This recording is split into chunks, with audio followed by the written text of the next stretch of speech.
capítulo de número 13, no tema proposto para essa festividade. Glória a Deus, aleluia. E depois, na sequência, os irmãos abram em Isaías, no capítulo de número 49.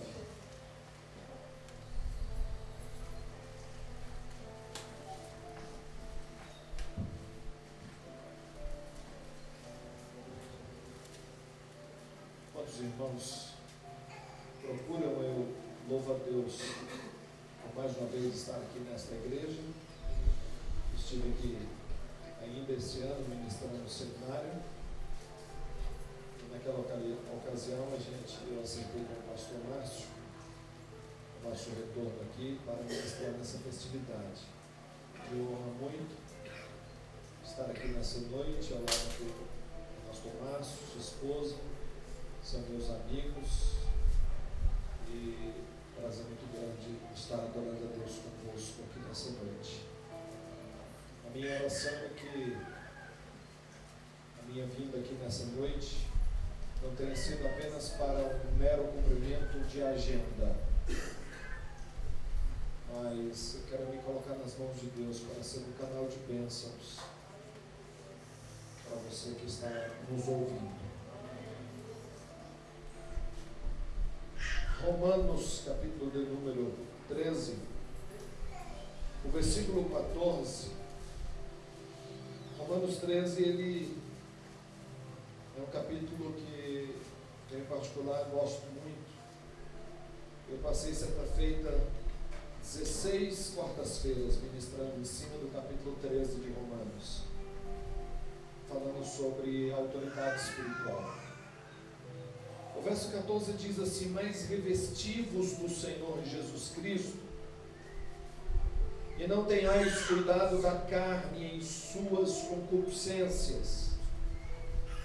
Outra versão, ao dizer para vocês se revestirem do Senhor Jesus, outra versão diz assim: e não deis nenhuma ocasião, não abra nenhuma oportunidade para as fraquezas da carne. Isaías 49.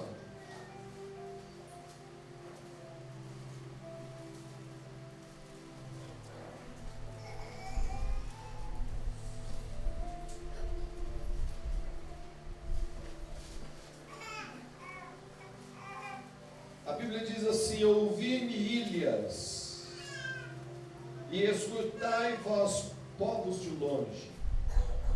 O Senhor me chamou desde o ventre, desde as entranhas da minha mãe, fez menção do meu nome, e fez a minha boca como uma espada aguda, com a sombra da sua mão me cobriu, e me pôs como uma flecha limpa, e me escondeu na sua aljava, e me disse: tu és o meu servo, Israel, aquele por quem hei de ser glorificado.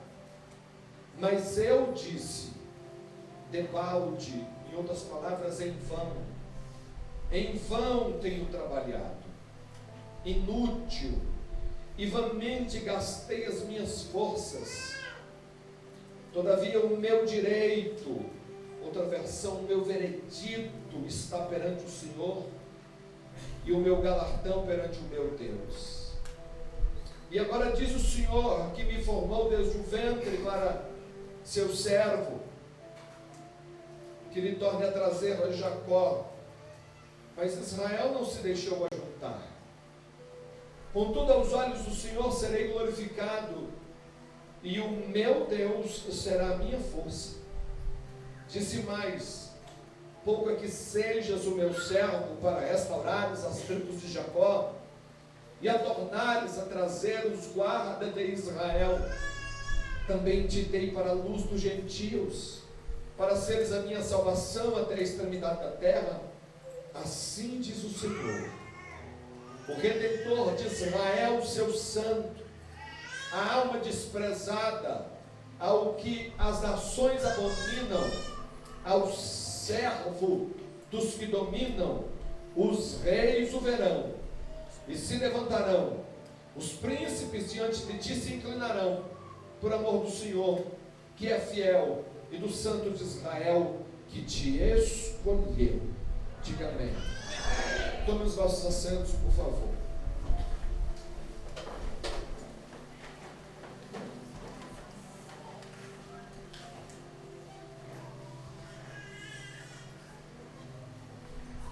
Antes de começar a ministração, eu sei que tem gente lá do lado de fora e que de repente não entrou pensando não haver lugar aqui dentro. Está bastante quente, eu sei, mas o ambiente está agradável, sim ou não, irmãos? O ambiente está muito gostoso aqui. Eu, em particular, quando frequento congressos, palestras, etc., eu estou falando por pessoas que de repente têm a característica igual a minha, de não gostar de ouvir nenhuma ministração via telão. Eu acho que eu perco um pouco a sensibilidade espiritual. E eu queria dizer a você que está aí do lado de fora, se você é assim, eu consigo contar pelo menos uns 20 lugares aqui dentro ainda. Cabe pelo menos, folgadamente, umas 20 pessoas aqui dentro. E eu convidaria você. E eu quero te dizer que daqui a pouquinho isso aqui, se já está bom, vai ficar melhor ainda. Então, não precisa vir tudo de uma vez, sem tumultuar, vem um por um e vai encontrando lugar. E os melhores lugares foram reservados para vocês, que é bem aqui à minha frente. Então tem lugar aqui para todos. Amém, queridos? Talvez tenha surgido uma pergunta na sua cabeça. O que tem a ver os dois textos que o pastor Eduardo leu sobre o tema dessa festividade?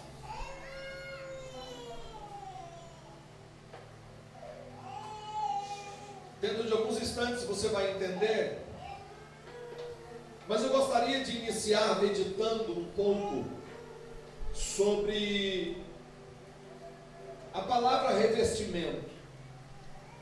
Esta palavra, o verbo revestir e todas as suas variações sintáticas, dentro da palavra do Senhor, ela ocorre cerca de 37 a 39 vezes na Bíblia Sagrada. E quando eu começo a pensar sobre esta palavra, sobre revestimento, eu fui estudar um pouco para poder vir ministrar a palavra para vocês aqui, em especial a mocidade. E se revestir é tornar a vestir, é tapar, é cobrir alguma coisa. E quando você vai meditar um pouco mais sobre esta palavra revestimento, apesar de ser servidor público, eu atuo na área de construção. Já construí uma, iniciei, a outra praticamente terminei, 2 igrejas enquanto era pastor, e hoje construo alguns imóveis.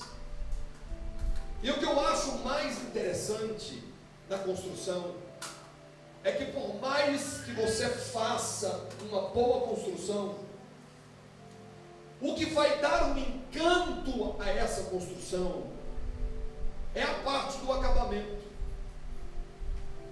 E quando você chega no acabamento, é a hora que você vai tratar dos revestimentos. Chegue em uma loja de material de construção e diga assim: eu vim aqui procurar azulejos, cerâmicas, e eles vão me levar a um departamento de revestimentos de paredes. Revestimentos de paredes pode ser a pintura? Pode, é um deles. Pode ser aquele grafiato? Também pode, é um revestimento de parede. Só que quando eu começo a meditar sobre isso, eu chego a pelo menos 2 conclusões, e eu gostaria de trabalhar em cima dessas 2. Revestimento, ele deve servir para mais coisas, serve, mas de supetão me salta aos olhos pelo menos 2 objetivos para você lançar mão de um revestimento. O primeiro deles, evidentemente, é a proteção. tente construir um imóvel e não coloque revestimento, e dentro em pouco as infiltrações arrebentarão, sem os seus olhos perceberem toda a estrutura que mantém aquele edifício em pé. Visivelmente, onde está esta caixa pendurada, tem uma coluna.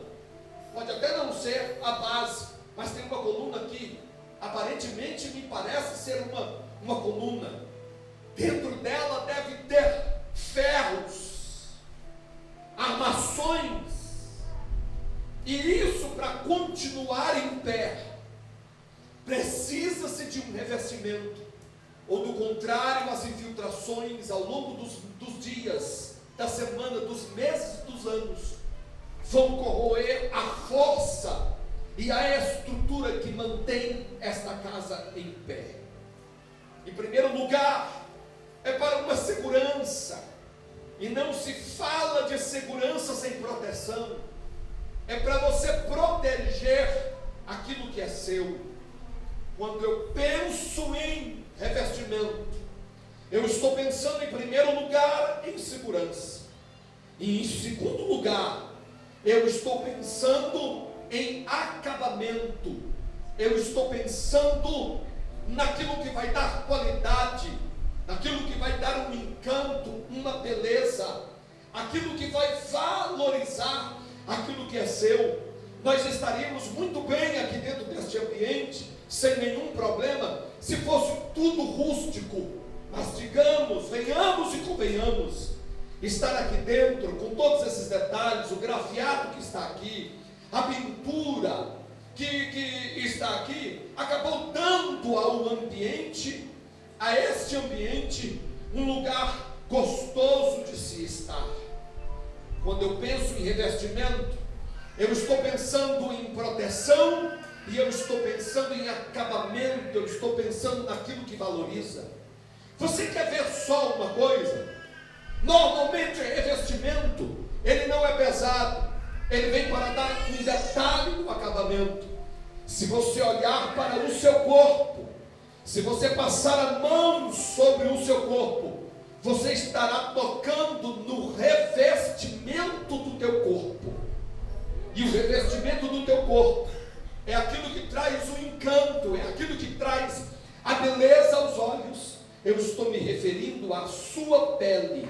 Ela é fina, ela é pequena, ela às vezes é imperceptível. A gente vive dias, durante dias e horas, boa parte dessa poeirinha que você limpa o seu móvel, na verdade, é a sua pele se renovando, sem os nossos olhos verem. A gente solta pó do nosso corpo diariamente. Você já viu, por exemplo, eu estou com a minha camiseta, a minha camisa aqui, segura o meu pescoço. E olha que para vir para cá eu tomei um banho, esfreguei o pescoço e tudo mais. Mas daqui a pouco, quando eu tirar essa camiseta aqui, ela vai ter uns vergões meio assim, amarelo, parecendo que eu primeiro passei barro no pescoço, para depois moldá-la aqui junto ao meu corpo. Mas não é, é a renovação da minha pele. Boa parte daquele pó que a senhora limpa a sua casa, quando passa o pó, não, mas gente, eu limpei a casa, fechei as janelas, fechei tudo, e esse pó aqui, é você que está sujando também o ambiente. Faz parte da renovação. Para quê? Manter o seu corpo com uma integridade física. Por que eu estou dizendo isso? Porque o texto que vocês escolheram como base dessa festividade fala do revestimento, e depois de dizer para você se revestir em Cristo, ele diz o seguinte: para que você não venha dar ocasião à carne. Vamos voltar aos meus exemplos. Revestimento de parede, o revestimento daquela coluna, as colunas que estão externas, lajes e etc. Se ela não tiver um revestimento, a unidade vai entrando aos poucos sem que ninguém perceba. Eu fui pastorear a Assembleia de Deus do Cruzeiro Velho, e o templo fazia jus ao bairro Cruzeiro Velho, estava tudo velho. Um dia eu recebi uma equipe de bombeiros, aquela turma que trabalha nos bombeiros, mas que vê negócio de prédio, como é o nome deles? Defesa Civil. Entrou uns 7 dentro da igreja, e no final eles me entregaram um papel e um laudo, e falaram o seguinte: esta obra aqui está condenada, vocês têm que derrubar tudo, porque senão daqui a pouco isso aqui, o telhado vai cair na cabeça dos... Quando ele meteu um martelo, que ele achava que ele ia começar a derrubar uma viga, ela torou no lugar, e aquela viga veio ao encontro dele, pegou na escada, jogou ele longe, e aquele negócio com toneladas caiu ao chão. Aí nós fomos ver os ferros, as estruturas que mantinham aquela casa estavam todas comprometidas. O laudo que foi emitido foi um laudo verdadeiro e nos livrou de um acidente grave, porque ao longo do tempo os revestimentos daquela casa não foram bem colocados, não prestaram atenção nos detalhes, que não era apenas para trazer boniteza, mas também era para dar segurança àquele ambiente. Voltemos ao nosso corpo. Você quer ver o seu corpo entrar em febre? Basta a sua pele, que é o revestimento do seu corpo, ser atacada. Passa um dia debaixo do sol, dando uma melhorada na pele, porque tem gente que gosta de dar uma melhorada na pele, vou dar uma bronzeada na pele, e exagera. Aí ao invés de melhorar, piora, estraga. Na hora que estraga, de noite o sujeito não consegue dormir.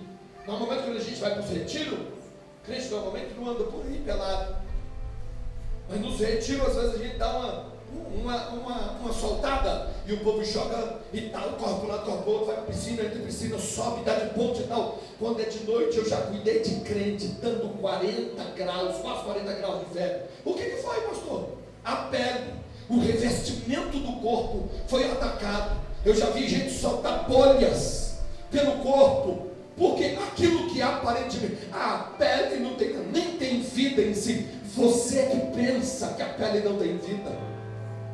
Ela é o principal para-choque que te impede de estar pegando doenças, vírus. Nós estamos aqui andando e tem milhões de vírus, de bactérias pelo ar. E o revestimento do teu corpo, ele produz uma coisa. Você está vendo que eu estou brilhando aqui? Isso aqui faz parte da proteção desse revestimento. Não é só para poder aliviar o calor. Ele tem um pouco de óleo e aquilo impregna a pele. Este revestimento é para não deixar as coisas adentrarem pelo poro, para que o meu corpo não seja prejudicado. Voltemos ao texto agora. Eu estou tratando de algo aqui que aparentemente, olhe por mim por favor, eu preciso de voz para pregar até o final.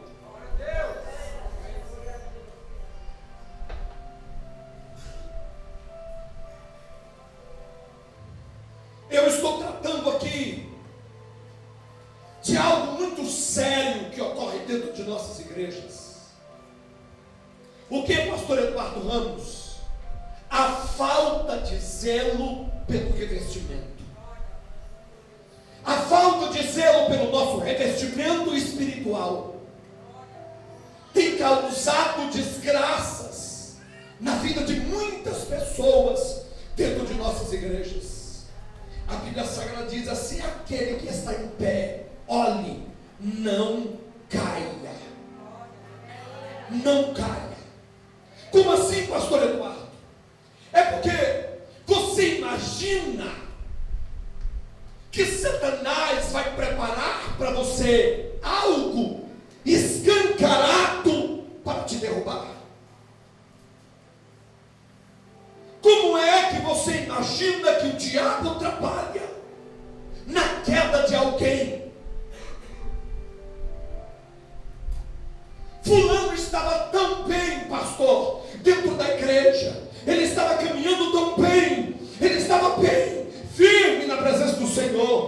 aí o diabo veio e num vacilo só, ele acabou caindo. Não, eu posso ficar aqui a noite inteira te contando dos meus gabinetes pastorais. Eu posso aqui ficar a noite inteira contando a você de pessoas que já vieram a mim para poder confidenciar o motivo da sua queda. E ninguém cai instantaneamente de uma hora para outra. Ninguém se arrependa de uma hora para outra. Você sabe o que acontece? É que ao longo dos anos, eu não tenho paciência. A nossa geração é impaciente. Nós somos a geração do aqui e agora. Nós somos a geração do fast food. Nós somos a geração que queremos as coisas no estalar de dedo. Mas Satanás faz parte de uma geração que tem como princípio, se é que ele tem algum princípio, ou como método de vida, a paciência. Ele mira em alguém e pacientemente procura as fendas.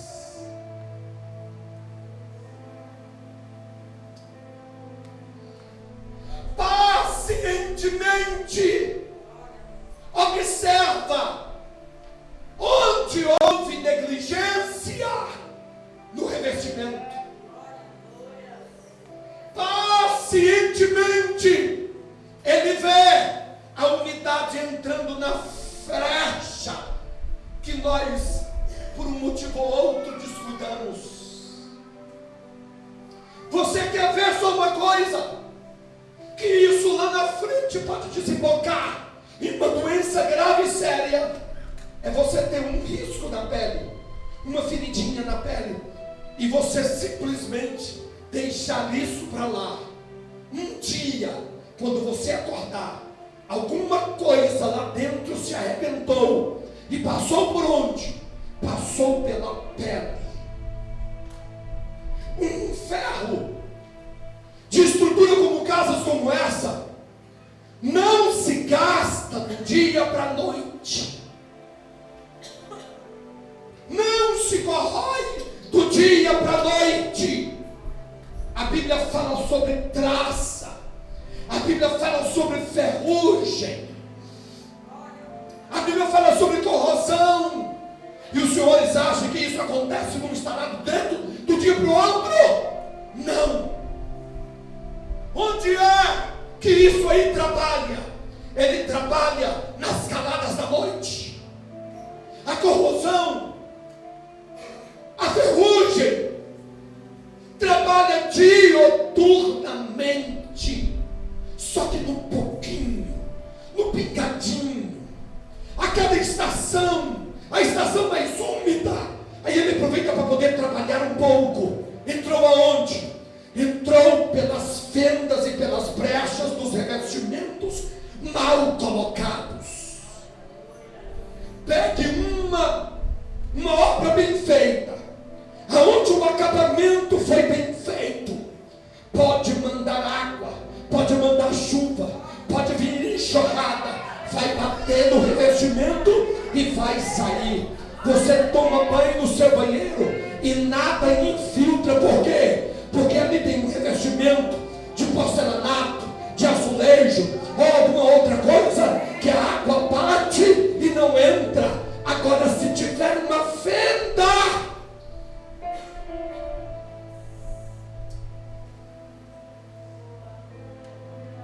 se tiver uma brecha,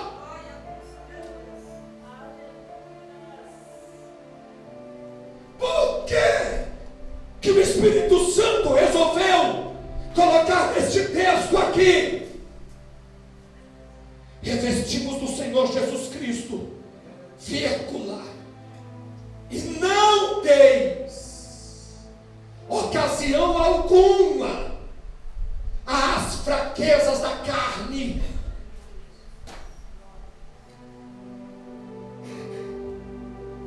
Eu estou numa roda de profeta hoje, e Deus me usa, sou campeão.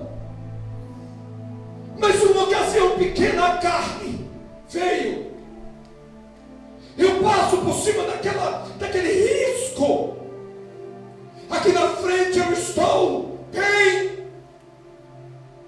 mas de repente veio mais um risquinho. Aconteceu com Sansão. Para que homem mais poderoso na presença de Deus do que ele? Nazireu, cheio de Deus, mas aí as pequenas ocasiões, senhores, a Bíblia fala para nós tomarmos cuidado com as pequenas raposinhas que fazem dano à vinha. A Bíblia é um livro de grandes coisas, mas é um livro que dá valor, que faz alertas às pequenas coisas. Quando é que alguém um dia vai cair em pecado, por exemplo, do adultério, da prostituição? Começa, sabe como? Na verdade, não começa assim. Alguém chega e na lata lhe faz uma proposta e diz assim: vamos para a cama hoje? Se você for dos meus ou das minhas, você clama o sangue de Jesus, abre bem a mão e diz: dá um passo atrás, ou então você está no meio da sua cara. Você me respeita, cabra safado, sem vergonha, me respeita. Só que ninguém vem assim. Sabe como é que as grandes quedas acontecem? Acontecem com as pequenas ocasiões que vai vindo ao longo da vida. É um elogio aqui, é um bilhete ali, é um afago ali e tal, e o somatório destas pequenas coisas. Um dia alguém acorda.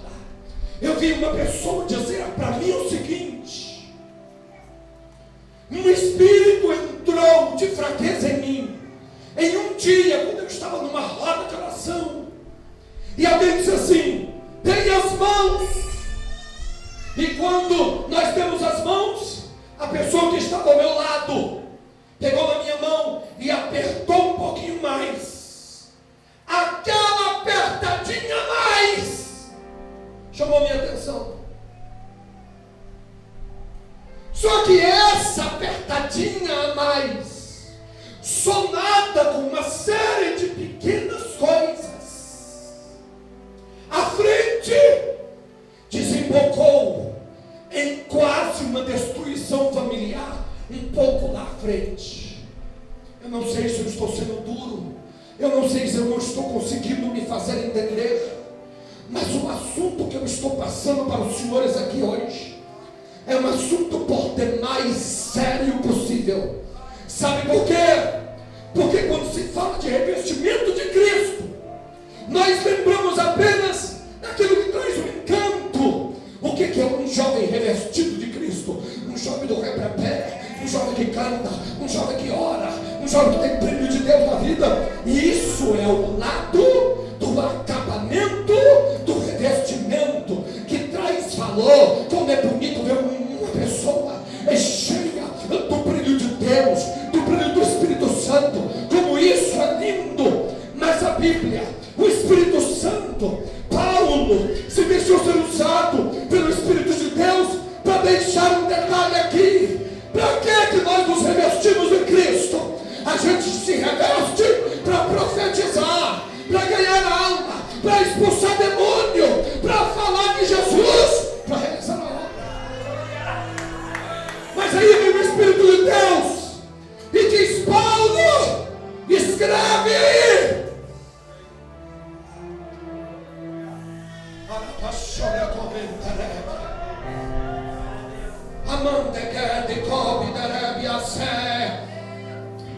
Pastor Eduardo Ramos, tudo aconteceu sem eu perceber. Mentira. Pastor Eduardo Ramos, eu estava tapado. Mentira. Toque na sua pele. Uma das coisas mais sensíveis do ser humano é a pele. Para dizer que você tem sensibilidade, para algo acontecer com você,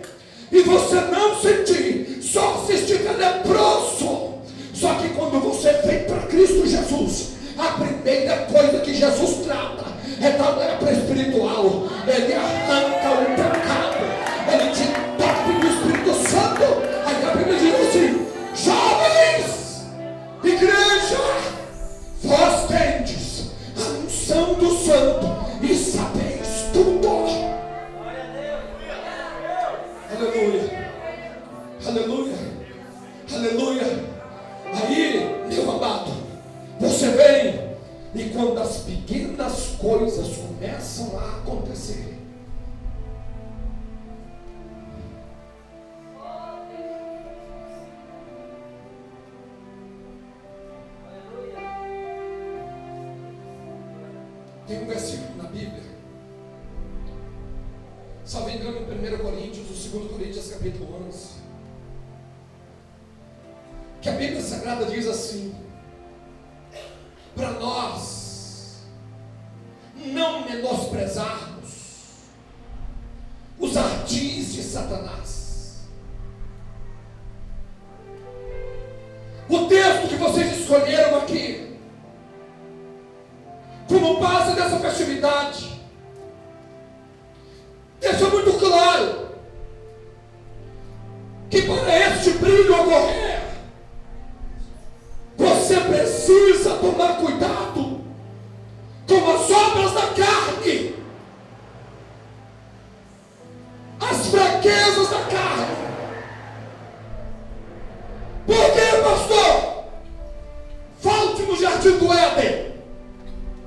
No jardim do Éden, depois que o Senhor dar a Eva e Adão a sentença pela desobediência, Ele amaldiçoou a serpente. Qual foi a maldição da serpente, senhores? Rastejar sobre o próprio ventre e se alimentar.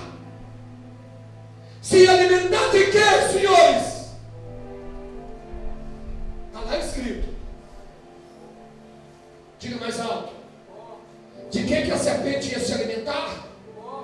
Agora não pense você que essas cobras normais, sucuri não come pó, sucuri come gente, come jacaré, come boi, come vaca, come essas coisas. Cobra come gato, come coelho, come rato, come essas coisas. Cobra não come pó. Vamos para Eclesiastes. A Bíblia Sagrada diz que nós somos pó, e ao pó voltaremos. Pula para Romanos 13:14. Não tens ocasião a carne. Por quê? Porque as fraquezas da carne é alimento para a víbora de Gênesis, que chama-se Satanás. Camandore, Kebidore, Kamandarabashore, Alabashara, Kamandarabiase. Meu Deus, meu Deus, meu Deus, glória a Jesus. Ei! Pode adorar, adore, adore.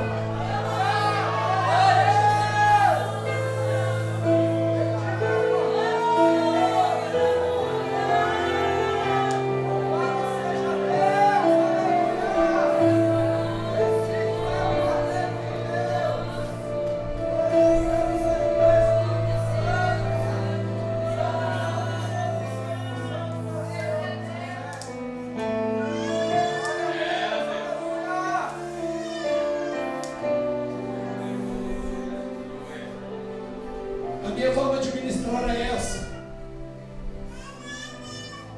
Às vezes eu tenho uma aparência de que vim aqui para poder torcer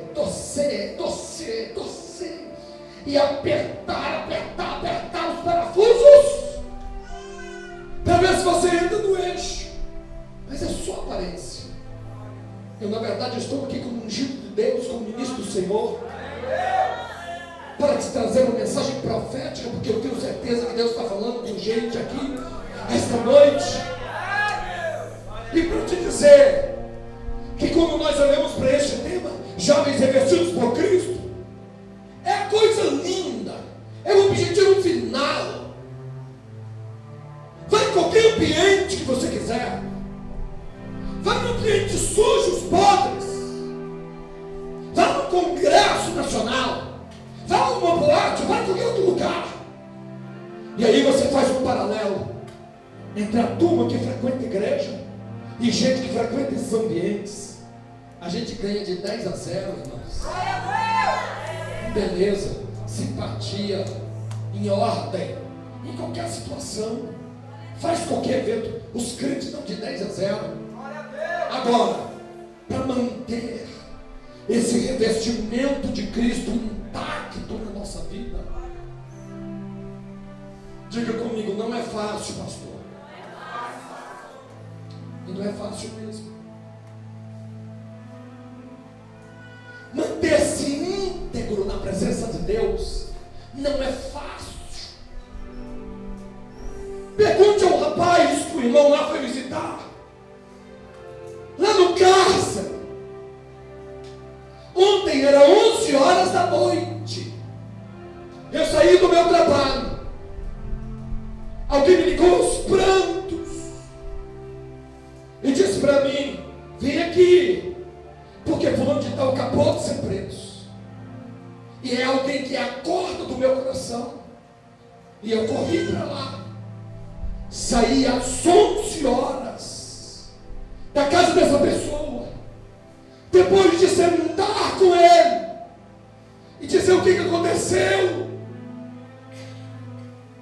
E ele me disse: pastor Eduardo, eu fraquejei.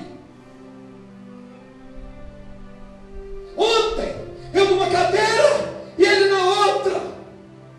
Disse assim: eu tentei ser crente. Eu fiz campanha.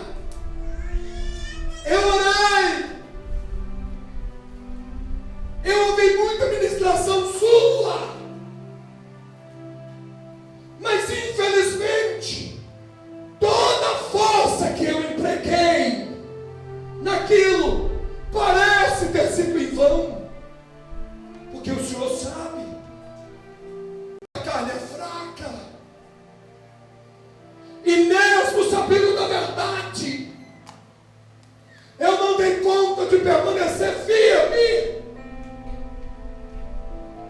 Esta semana eu fiz um compromisso, pastor Eduardo, de voltar para a igreja, de me reconciliar com o Senhor, de voltar para a minha família.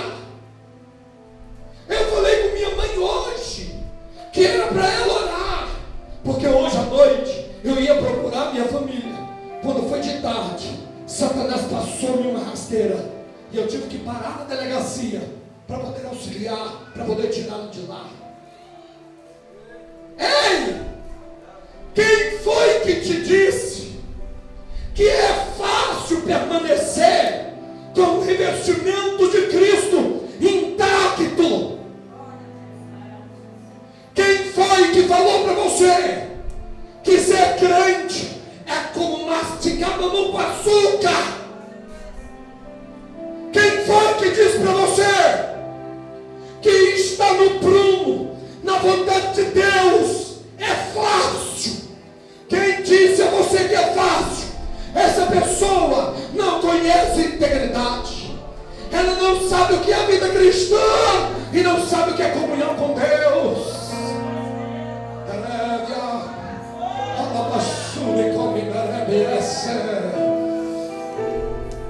Só tem um detalhe, e aqui eu quero que você entenda. O texto que eu li aqui para os senhores, obrigado, nem vi quem colocou aqui, obrigado.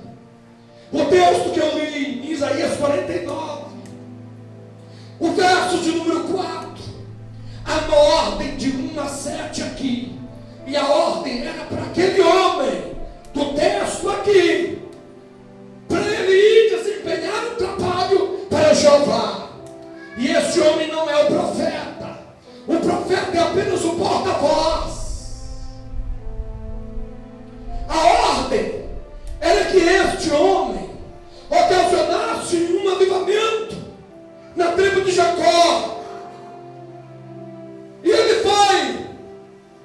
Mas no verso 4, ele diz assim: mas eu disse, em vão tenho trabalhado, inútil, e vãmente gastei as minhas forças.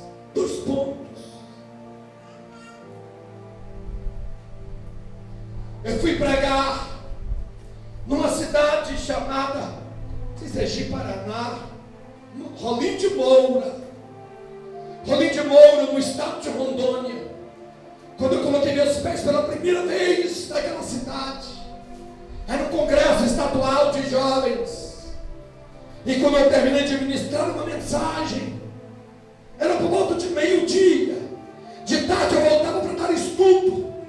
Um moço me chamou e diz assim: pastor Eduardo, me dê 10 minutos da sua atenção.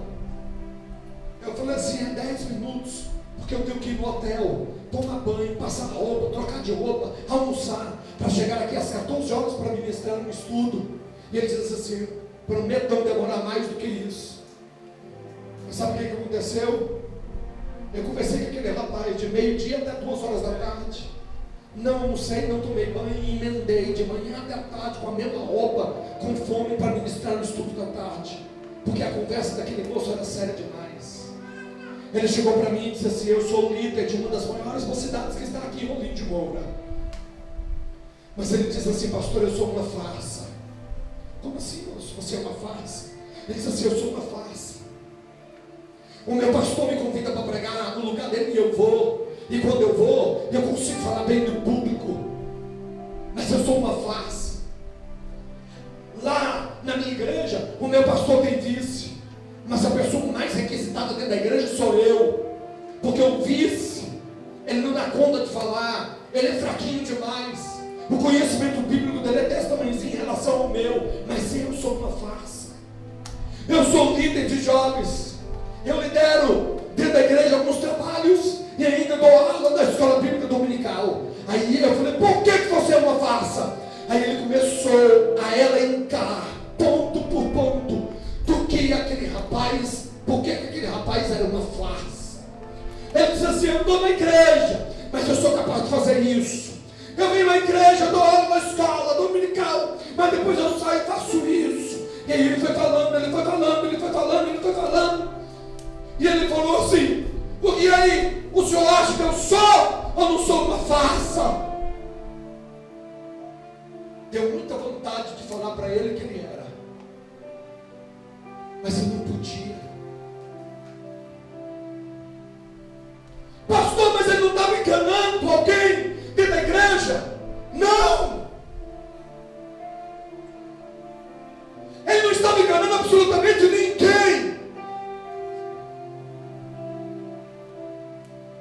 Porque em momento nenhum, de todos os itens que ele elencou para mim, ele falou, como que diz, faço isso, porque faço mesmo. A cada coisa que ele me falava que fazia, um pingo de lágrima descia na face daquele rapaz. Eu disse a ele, antes de te responder, se você é ou não é uma farsa, só me diga uma coisa: você já lutou contra tudo isso que está aí, que você me disse? Ele disse assim: pastor Eduardo Ramos, eu já perdi a conta de quantas vezes eu varei madrugada adentro orando ao Senhor. Eu já perdi as contas de quantas vezes eu jejuei para Deus me dar vitória. Pastor Eduardo, eu convoco vigília na minha igreja, e o povo vai, porque sabe, se eu estiver à frente, a vigília vai ser bênção. Mas no final, eu entrego aquela vigília como sendo uma oferta ao Senhor, para Deus me ajudar na minha fraqueza.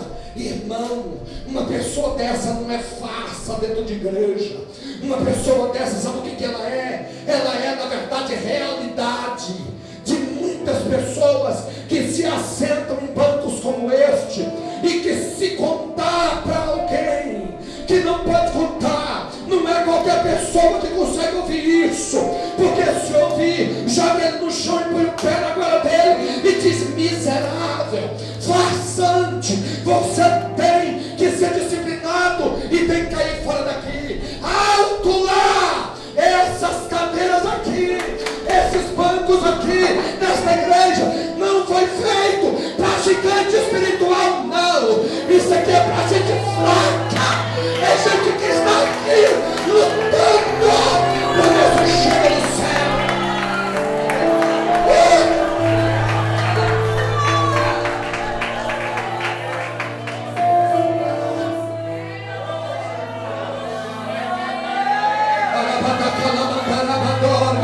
Arabashoria, Arabia, Arabia, Terra, Arabara,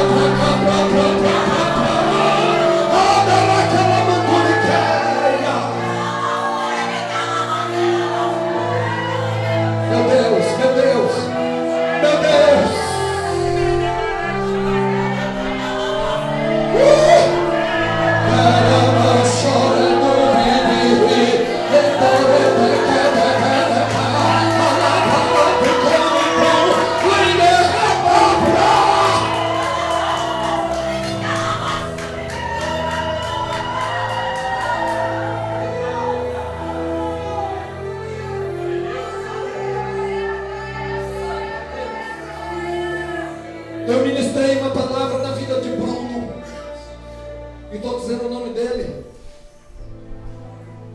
Porque Bruno, até a data de hoje, está dentro da igreja. Casou-se, deixou as farsas, entre aspas, de lado, e é uma liderança forte no estado de Rondônia. Mas preste atenção, quantas pessoas estão igual a esse moço, desse texto aqui, em vão tenho trabalhado. Porque qual é o segredo? O segredo do tema de vocês nada mais é, sabe do que? Do que você ser a imagem e semelhança de Cristo. Porque você não está revestindo daquilo que é teu, você está revestido de Cristo. Então quando alguém olhar para você, ele não está olhando para você, ele está olhando para Cristo. Ele vai enxergar Jesus em você. Quando você vive a essência disso aqui, alguém, quando você abre a boca, alguém diz assim, nem parece que foi o irmão que falou, parece que foi Jesus que falou comigo. Quando você chega numa casa e você sai, a pessoa diz assim, a presença desse irmão aqui, parece que foi Jesus que veio aqui na minha casa.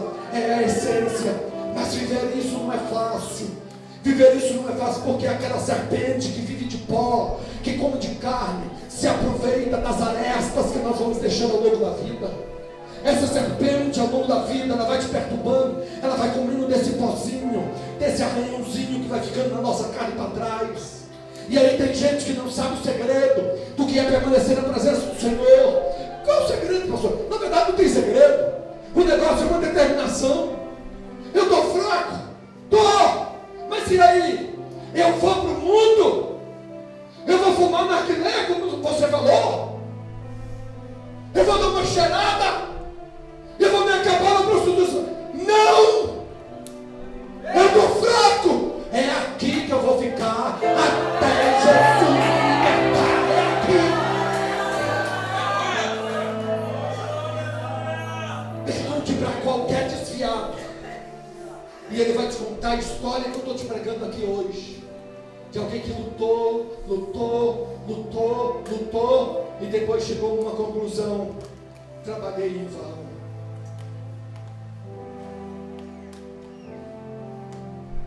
Uns anos atrás eu tinha um programa de televisão.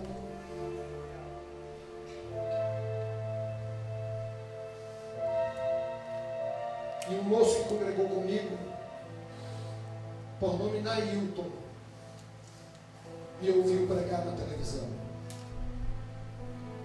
E Nailton me mandou uma carta. Eu tenho essa carta guardada até hoje no meu escritório. Nailton me mandou uma carta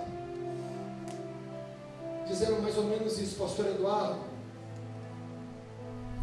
onde eu estou, infelizmente eu não posso ir até onde o senhor está, mas eu fiquei muito feliz de ouvi-lo na televisão. Louvo a Deus por tudo que eu aprendi com você, mas infelizmente eu não tive força.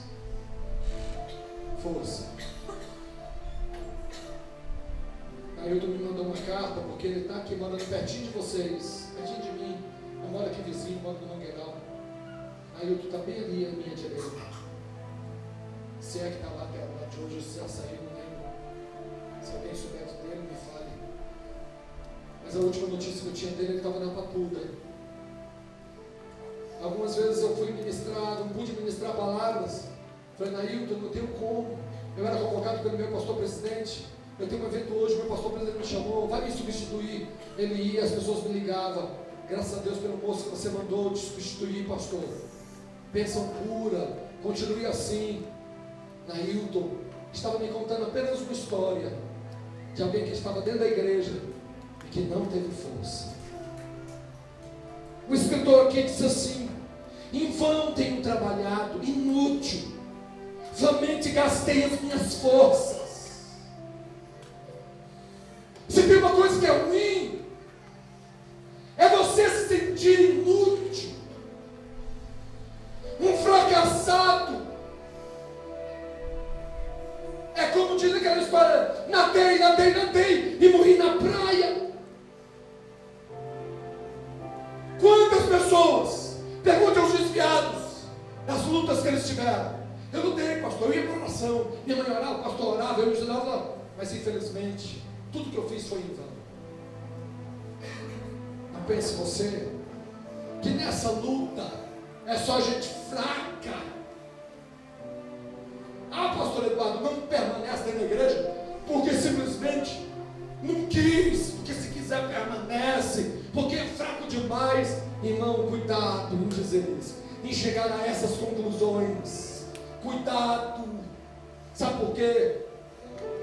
Porque até gigantes espirituais um dia já chegaram à conclusão de que esta luta para viver o auge disso aqui parece coisa de uma luta em vão tenho trabalhado, tenho lutado. Você quer ver só uma coisa? Um dia o salmista Davi disse assim: quem me dera asas como pombas, eis que eu fugiria para longe, fugiria no deserto. O poderoso Davi um dia disse assim: estou cansado, eu queria asas só para fugir. Você acha que é só gente fraca que diz isso? Basta você pegar a história de Elias e ver um dia Elias debaixo de uma árvore dizendo: para mim basta. Olha, Elias, o que você tem hoje? Não fala comigo, porque tudo que eu quero é morrer. Como assim, Elias? Eu não sou melhor do que ninguém. Eu parei aqui debaixo dessa árvore porque eu quero morrer. Você quer ver só uma coisa? Um dia, até mesmo Paulo, em Gálatas 4:11, ele diz assim: receio de vós, tenha eu trabalhado em vão. Homens poderosos falaram um dia: tenho trabalhado em vão. Porque, irmãos, fazer o acabamento de uma estrutura como essa dá trabalho. Não é instalar de Deus, é um negócio trabalhoso. Mas quanta gente que no meio do caminho desiste, dizendo assim: não adianta, por mais que eu tente me revestir, o meu trabalho é em vão. David Livingstone, ele está num livro chamado Os Heróis da Fé. Ele, João Calvino, estão nesse livro porque são os pais da igreja odierna, pós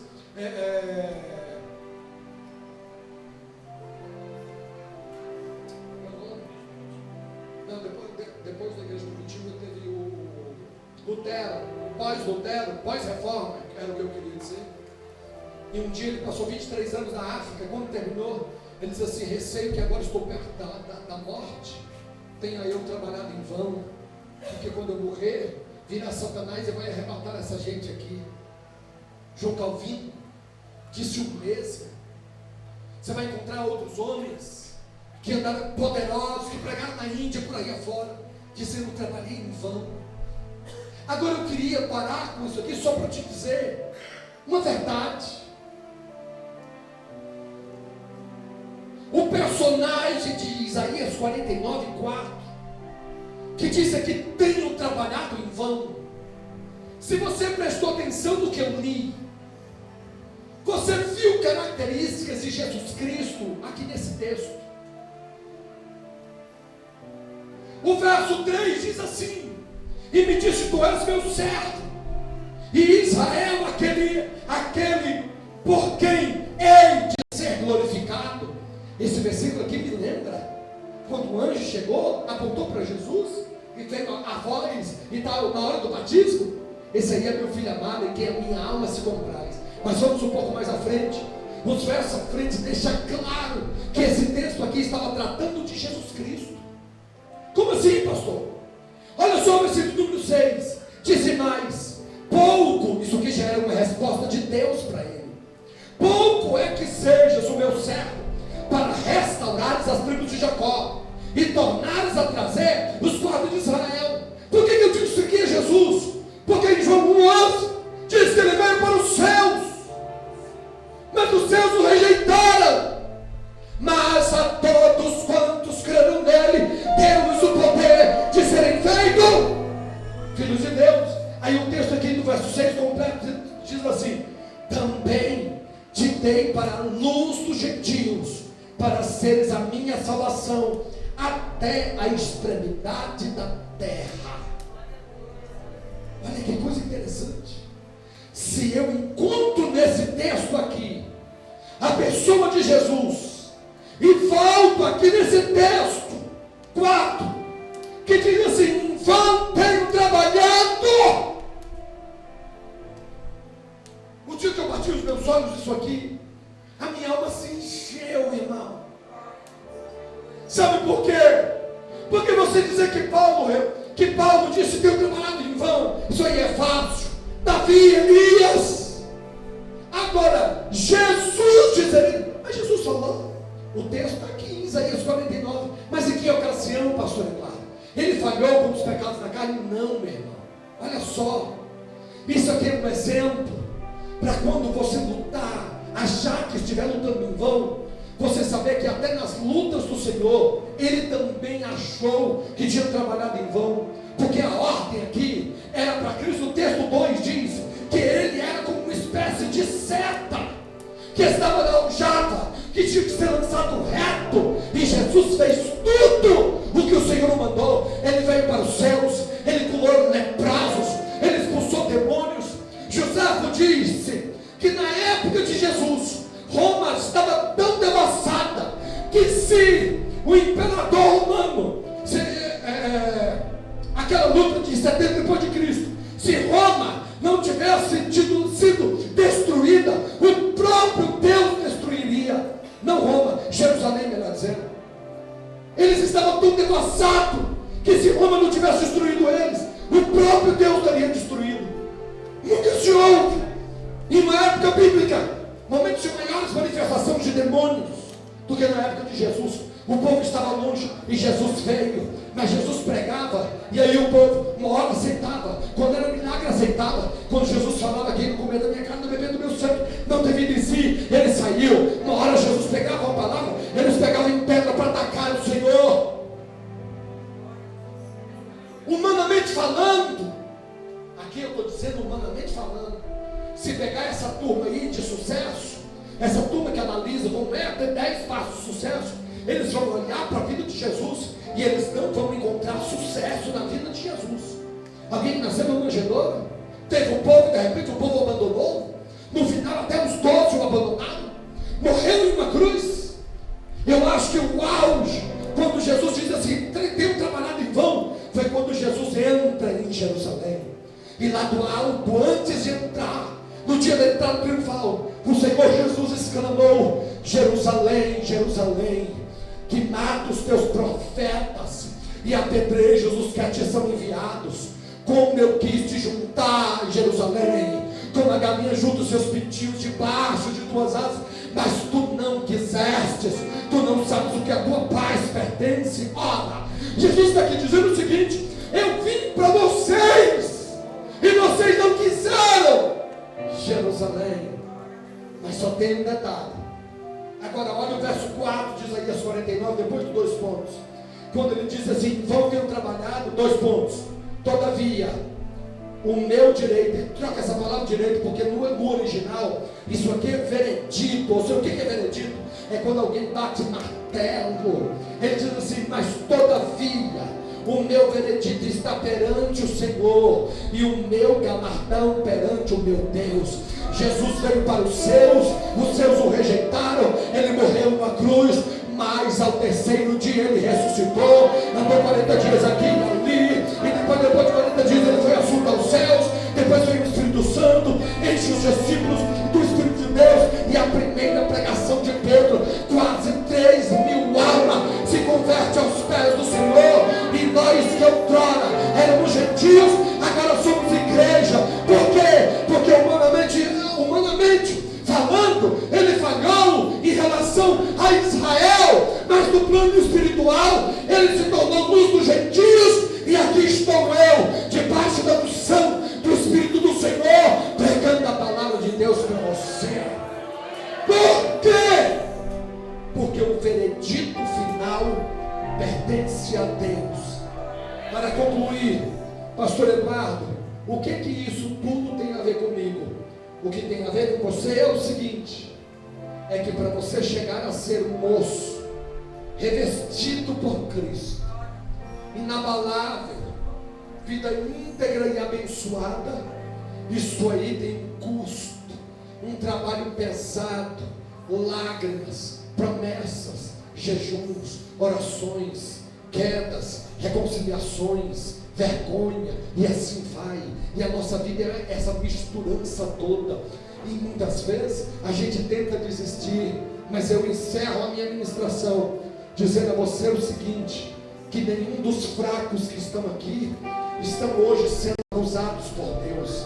Ao contrário, Ele te reuniu hoje aqui para te dizer: você está se esforçando, às vezes não dá conta, mas o veredito final é dele. A palavra final é dele. Quem sabe do final? Porque a Bíblia Sagrada diz que o final das coisas é melhor do que o princípio dela. O princípio é só alegria, o meio é essa confusão toda. Mas daqui a pouco os senhores estarão em pé para ouvir o soar da trombeta, e o diabo vai dizer: aquele fraco ali vai entrar no céu. Por quê? Vai entrar porque o meu espírito ele estava para cair, mas o meu espírito o convenceu do pecado, da justiça e do juízo, fez ele dar passo atrás e permaneceu com ele, às vezes fraco, mas ele foi até o fim. Entra guerreiro, para o gozo do teu Senhor. Entra vencedor, para o gozo do teu Senhor, porque o veredito final é dele. Não será o pecado que vai bater a martelada e te mandar para o inferno, mas é o veredito final que está nas mãos dele, e o galardão dele está preparado para dar aos fracos que conseguiram permanecer na presença do Senhor, revestidos por ele. Fique em pé.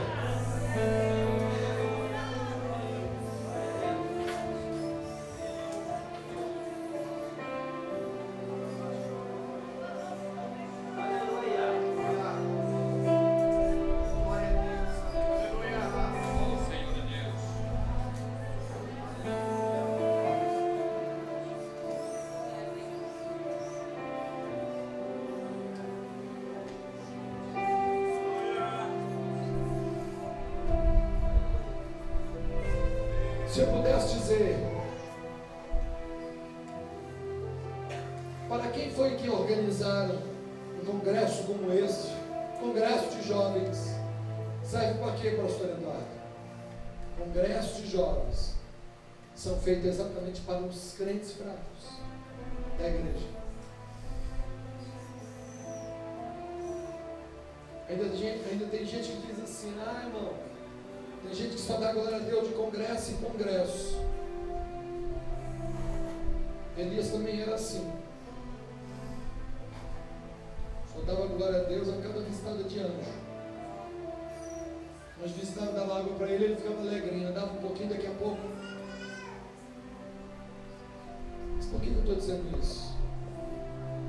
Porque eu sei que Deus falou com gente aqui hoje. E antes de eu entregar esse microfone, eu queria orar por você que disse assim: Deus falou comigo hoje. Eu sou essa pessoa que luto para ser um crente revestido, mas às vezes eu erro comigo mesmo, não dou conta de cumprir as promessas que faço. Eu quero orar por você, dizer para você que eu estou no mesmo barco que você. Eu também sou fraco, nós estamos no mesmo barco. Dizer para você que no mesmo barco que nós estamos, nós também não estamos sozinhos. O Espírito Santo está conosco. Às vezes tem hora que a gente chega à conclusão de dizer assim: eu não vou dar conta de ser mais crente, eu não dou conta. Mas entra ano e sai ano e você está aqui, mesmo sem dar conta. Por que eu estou aqui, pastor? Sei lá, eu não dou conta, mas estou. Você não dá conta, mas está aqui. Eu só posso entender que isso é obra dele. Aleluia. É obra dele. E o diabo lá fora com raiva. Por que ele não vem para cá? Eu quero arrebentar com ele aqui. Eu vou pegar nas esquinas. Mas entrando e saindo daqui, crente. Aqui. Agora baixando.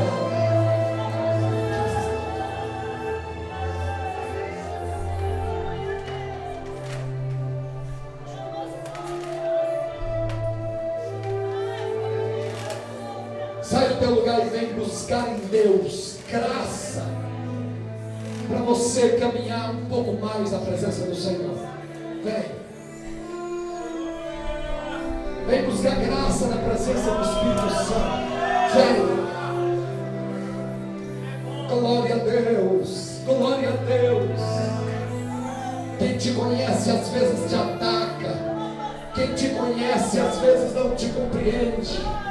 Quem te conhece às vezes até denigre tua imagem. Quem te conhece sabe, que dali não merece estar ali. Não merece cantar ali, não merece falar ali, não merece. Quem te conhece sabe tudo isso e de uma certa forma é até verdade. Agora quem te conhece não sabe da luta que você enfrenta para estar na presença dele. Quem te conhece não sabe do quanto você odeia o pecado, mas às vezes o pecado te vence.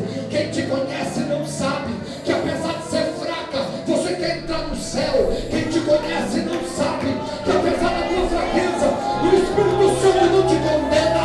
Quem te conhece não sabe que você às vezes falha aqui, mas o teu nome não foi apagado do livro da vida.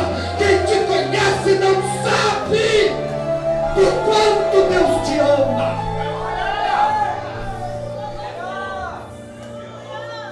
Pode adorar, pode adorar, pode adorar a Ele. E se eu fosse você, eu adorava falando em línguas estranhas, eu me derramava. Se eu fosse ainda, se eu fosse você, eu ainda cantava em línguas estranhas. Deixa Deus te dar, deixa o Espírito Santo te encher. É para mim, o congresso é para você. Eu vim aqui pregar para você. Eu não vim pregar para crente forte, eu vim pregar para crente fraco. Alabachore, ela me acende, alabarabandala calabrai, alabita que alegrame. Meu Deus! Alabachore,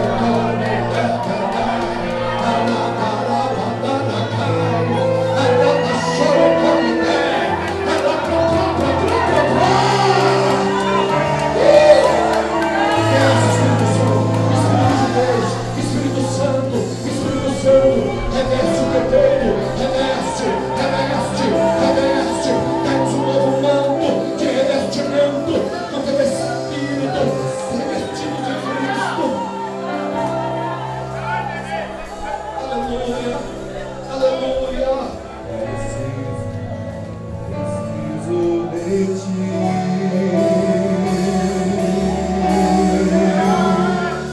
Preciso do teu.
lugar.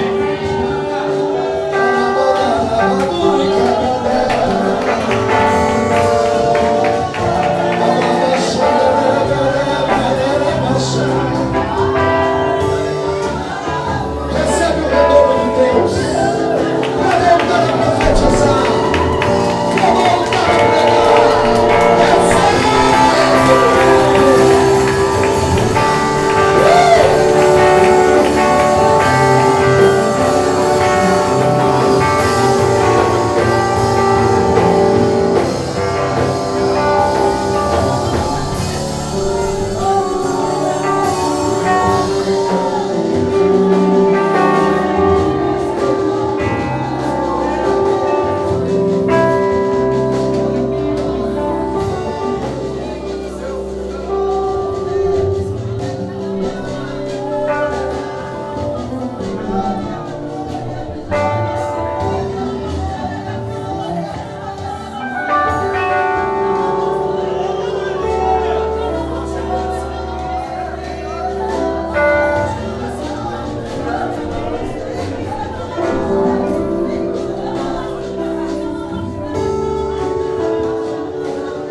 Eu estava aqui orando com vocês, eu venho aqui atrás.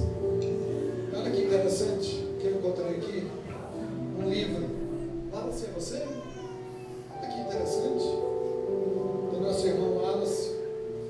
Vou desistir. Não aguento mais. Quantas pessoas que estão desse jeito dentro das nossas igrejas? Lembra porque estão trabalhando, lutando e achando que não vão até o fim. Mas de fato, irmãos, eles irão. Você vai.